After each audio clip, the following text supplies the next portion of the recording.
Hello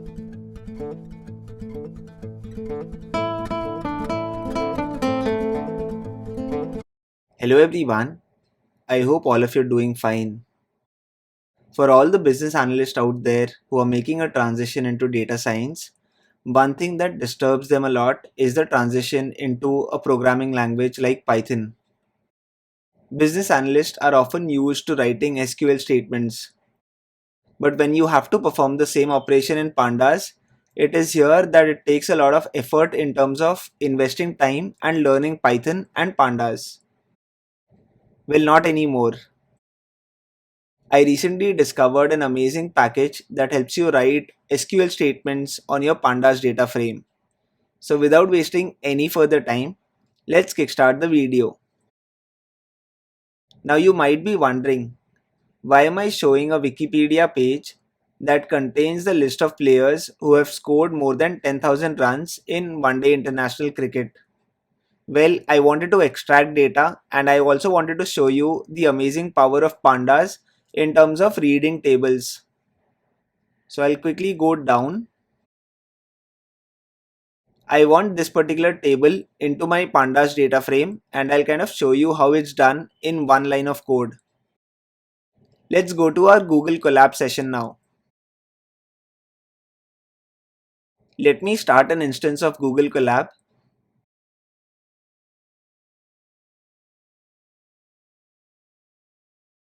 So we have a session up and running. Let me create my first variable in this exercise, which is URL. So I'll say URL and I'll paste in the exact URL that I just showed you. So this is the URL through which I'll fetch my data. So let me now press Shift Enter.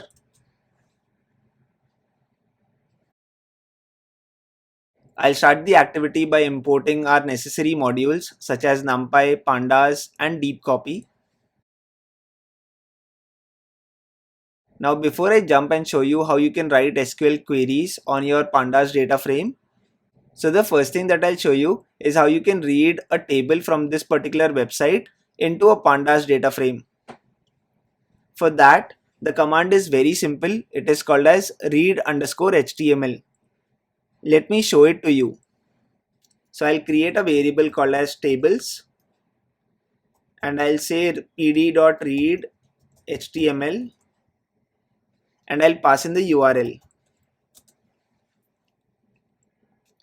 Now this variable, that is tables, would essentially contain all the tables that are present in this particular website. Now if you're wondering how many tables are present in this website, let me show that to you as well. So that would be length of tables. So there are close to 13 tables in this particular website. So let me show you all the tables at once. So this is what we have. It does not look very readable. So this is the table that we are interested in, which is table number 0, which kind of appears on the top of the website as well. So I'll quickly fetch this into a pandas data frame. So the way I would do that is data equal to tables of 0. Now when I show you data, it's basically a data frame that I wanted to play around with. So isn't this amazing? Now for the exercise, that is writing SQL queries on pandas data frame, I only require few columns and not the entire data set. So basically I require the player column, I require the team column and I require the runs column. That's about it.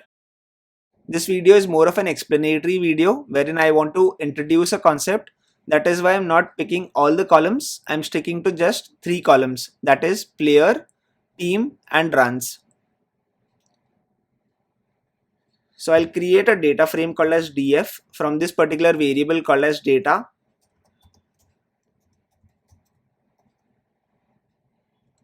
So I require the player column, the team column and the runs column. Let me show you the data frame as well.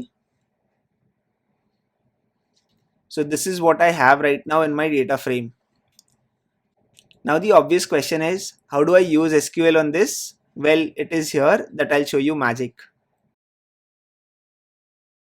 So the package that can help you write SQL queries on a pandas data frame is called as Fugue. I may pronounce it a bit vaguely, but I'll kind of show you the spelling of the package as well. So let me go forward and install Fugue. So the way I would do that is pip install -q. The Q flag here stands for a quiet installation, and the package name is Fugue. And since I only want the SQL piece from this particular package, I'll specify that here, and I'll go forward and run the cell. Alright, so the installation is done. Now I'll basically import this particular module so that I can later on use it. So the way I would do that is from Fugue SQL import FSQL. So that is what we have here.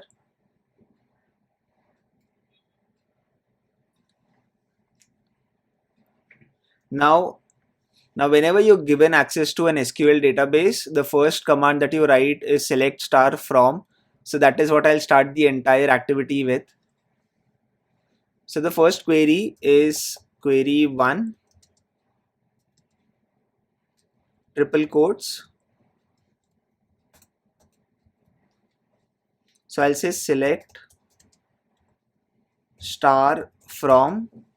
Now here, in case of an SQL table, you would have used the table name, but here I'm using the data frame directly. So select star from df. Df is our data frame. Just to share this again, df is our data frame which contains the data that I require. So select star from df, and the only thing that I have to write after this is print.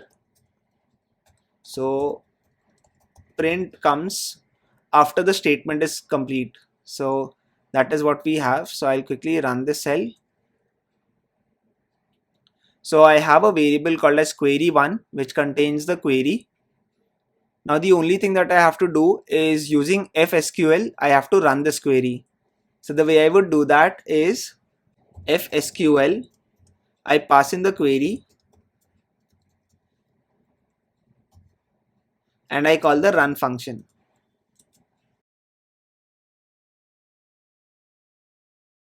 So here you have it. It kind of displays all the 3 columns at once. It also shows you the data type of a particular column. Like the first column is a string column, the second column is also a string column, and the final column is a long column. So here, if you look at what you've done, essentially is you have a data frame, you have written a SQL statement, and you've executed it within Python without a lot of complication. So isn't this amazing? Now I showed you a very hello world kind of an example. I'll go forward and I'll show you a bit complex example as well. So I'll copy this particular query. I'll create a new variable called as query underscore 2. So now in the second query, what I basically want to extract is the list of all Indian players who have scored more than 10,000 runs. Since the table contains only players with 10,000 runs, I basically have to filter on the country column. So the way I would do that is select player from df where team is equal to India. So this is my second query. So I'll copy things from here and paste it here. And I'll change the query variable from 1 to 2. And I'll basically run the cell. So this is the output that you see here. So the total count is 5. So you have Sachin Tendulkar, Virat Kohli, Saurav Ganguly, Rahul Dravid and MS Dhoni. So these are the players who have scored more than 10,000 runs in one day international cricket. Now I want to complicate things further.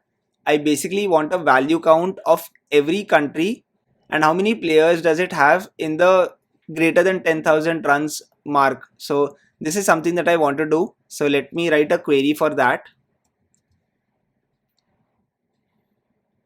So I'll type in query 3.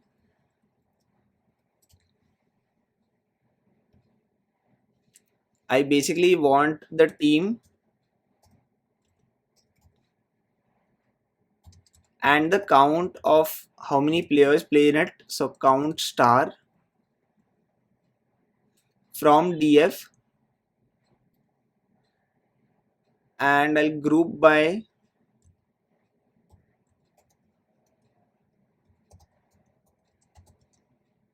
team. So this is my query, and now I'll basically run the query.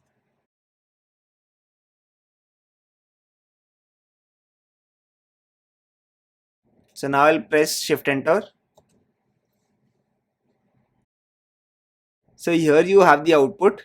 So for Australia you have 1 player, India has 5, Pakistan has 1, South Africa has 1, Sri Lanka has 4, and West Indies has 2. Before I wrap up today's video, I wanted to share that this library is still constantly evolving, so there are changes that are bound to come in. So if there is any change in the API and in terms of how you should use the library, feel free to contact the developers and they would be more than happy to assist you. Just for your reference, I'm using Fugue SQL version 0.6.3. This is something that I wanted to create and share with all of you.